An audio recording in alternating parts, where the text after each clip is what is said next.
করোনার সংক্রমণ ঠেকাতে দেশের অর্ধেকই লকডাউন, বন্ধ সব ধরনের গণপরিবহন, নৌপথেও রয়েছে এর আওতাধীন।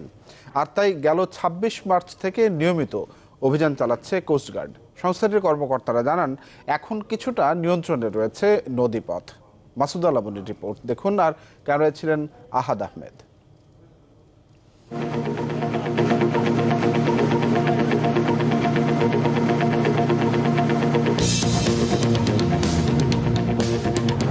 সরকারের পক্ষ থেকে করোনা ভাইরাস সংক্রমণে বন্ধ করে দেওয়া হয়েছে সব ধরনের গণপরিবহন চলাচল।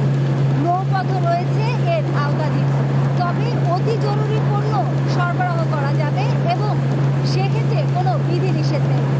আমাদের গন্তব্য শুরু হয়েছে সদরঘাট থেকে। আমরা মুন্সিগঞ্জ হয়ে যাব চাঁদপুর। দেখব সরকারের সেই নিষেধাজ্ঞা কতটা মানছে সাধারণ মানুষ, আর কতটাই তা বজায় রাখছে সামাজিক দূরত্ব।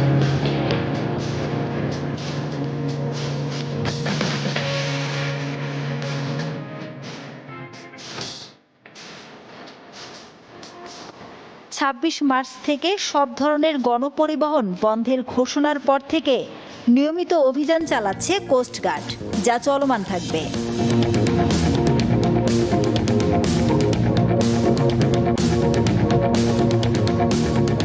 এছাড়া বেশিরভাগ যাত্রীবাহী নৌযানকে বুঝিয়ে ফেরত পাঠায় কোস্টগার্ড। যারা একেবারেই নিষেধ মানেন না, তাদের তুলে দেওয়া হয় স্থানীয় প্রশাসনের হাতে। যেদিক থেকে আসুক, ওরা উল্টা ঘুরতে হবে, ওরা যেতে পারবে না।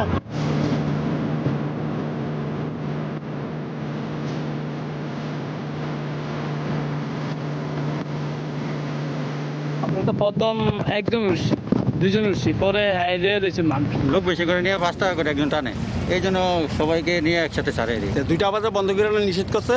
আমি 2টা বাজে এখন দোয়ান বন্ধ করে যাইতে আছি। দেখেছি আরেকটা নৌকার জন্য ওয়েট করলে আধা ঘন্টা বা 15 মিনিট সময় নষ্ট হতে পারে। গাড়ির ভাড়া মারতে এই কারণে লইতে হইতো, পয়সা কম না, ভাড়া কম। আপনি বাইরে গেছেন, এইটা করতে যেয়ে যদি আপনি অসুস্থ হন, তাহলে কিন্তু আপনার পরিবারটাও অসুস্থ হবে এবং আপনার এই অসুস্থতা আরো কয়েকজনের মধ্যে ছড়াবে, নদীর ওই পার থেকে এই পারে ছড়াবে। সড়ক পথের মতো নদীপথেও মানুষের চলাচল সীমিত।